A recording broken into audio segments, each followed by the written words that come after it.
Assalamu alaikum children. Welcome to the science class for the grade 4. Children, in today's video we are going to revise lesson number 10 and 11. So let's start. Lesson number 10 is force, work and energy. At the end of this chapter you will be able to explain the terms force, work and energy. You can recognize the importance of simple machines and can list the types of energy. Okay, and forces of gravity and friction. So let's start our lesson. Here we will discuss important points of this lesson. First one is force. What is force? Force is a push or a pull acting on an object. What is force? It's a push action or pull acting on an object. Here in these pictures you can see a boy is pulling a cart. So here he is using pull action. He is pushing refrigerator. He is moving refrigerator by using pushing action. And the boy is throwing a ball by using push action. So children, what can a force do?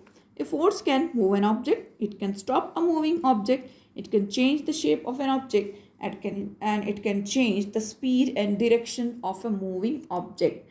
So these are the things which a force can do. Now we will see forces in nature. Natural forces are gravity and friction. Okay, what is gravity? When we throw a ball high up in the sky, what happens to it? Yes, it comes down. So first it goes higher, then it comes down. So why it is coming down? Because of the gravity. Gravity is a pull of earth. It is a gravitational force of earth which pulls all objects towards itself with a force. Okay, and earth is pulling everything towards it with a force that is called gravity. So because of gravity only we can stand on the earth, we can walk, we can stay stable. Everything on the earth is stable on it because of gravity. Okay, here are quick check. A force is a push or pull. A force can stop a moving object. When we jump up, gravity pulls us back on the earth. In football, shooting a penalty is an example of pushing action. To hold anything in our hand, we have to apply a force to prevent it from falling down. Okay, next natural force is friction. What is friction? Friction is an invisible force that opposes the motion of an object. Okay, so friction helps us to walk. Friction causes wear and tear. So because of friction only we are able to walk on the road, on the floor. There will be friction between our feet and the floor, and the sole of our shoe and the road, and there will be friction between the tires of a vehicle and the road. So because of this invisible force that opposes the motion of an object, things are able to move on a particular surface. Okay, friction causes wear and tear. Now we'll see work. What is work? When we apply force to move an object and the object is moving from its place, then we can say that work has been done. Okay, when we use force and energy and try to move something, so we can say if it is moving, then we can say work has been done. So in these two pictures you can see the difference. This girl Yamini is pushing a box, applying pushing force, and the box is moving. It means work has been done here. But here Yash, a boy pushing a wall, he is also applying force and energy, but wall is not moving. So we cannot say here work has been done. Here work has not been done.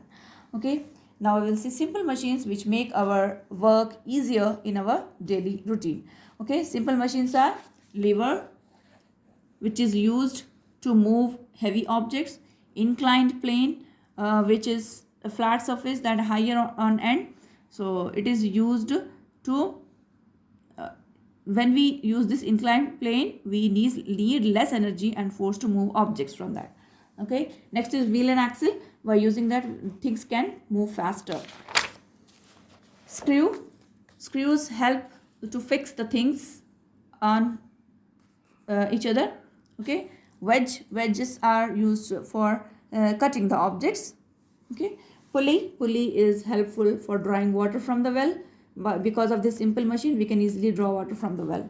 Then energy, we can see muscular energy, solar energy, wind energy, and water energy, and energy from fuels. Okay, Let's see exercises of this lesson. The force exerted on all objects by the earth is called gravitational force. We are able to walk because of the friction. The sun is the source of solar energy. Windmills use energy from wind. A bottle opener is an example of a lever. Fill in the blanks. Work is done when force moves an object from its place. Force is push or pull of an object. The force that pull objects towards earth is called gravity. Rough surfaces have more friction than smooth surfaces. Simple machines make our work easier. Wedge is made up of two inclined planes. Fuels are materials that produce energy when burnt. Okay, here are more simple machines: cutting butter with a knife, wedge, skating, wheel, opening a bottle of jam, lever, sliding a heavy box from a ramp, inclined plane, moving a heavy rock from its place, lever is used. So name the form of energy. To generate electricity by windmills, we use wind energy. To pedal a bicycle, mechanical energy. To run a car, energy from fuel. And photosynthesis, solar energy. Here we have completed lesson number 10. Let's see lesson number 11 now. Lesson number 10 we have completed. Now this is lesson number 11, air, water and weather. In this lesson we have seen what is air. Air is present around us everywhere. It's the mixture of different gases, smoke, dust particles and water vapors. And the layer of air around the earth, it is called atmosphere. Moving air is called wind, and very strong winds causes storms.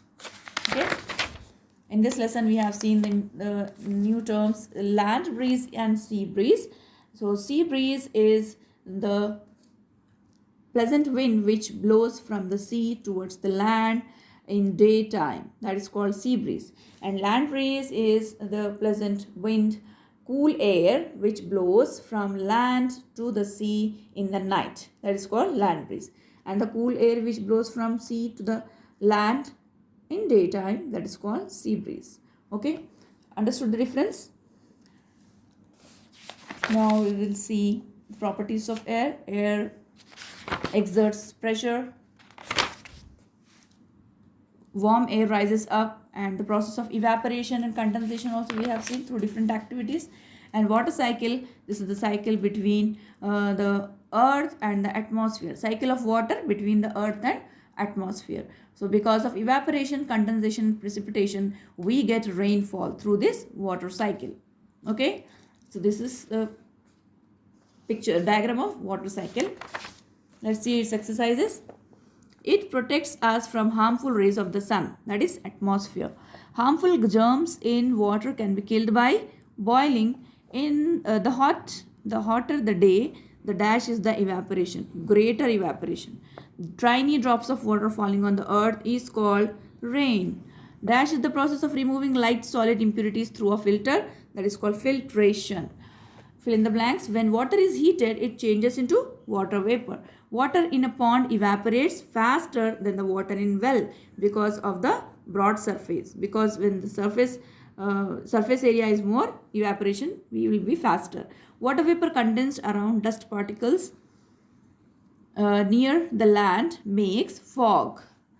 Frozen water vapor is snow. Water droplets cling together to form clouds. Here are some more question answers and crossword puzzle. Go through it and prepare well for your exam. Take care of yourself. Allah Hafiz.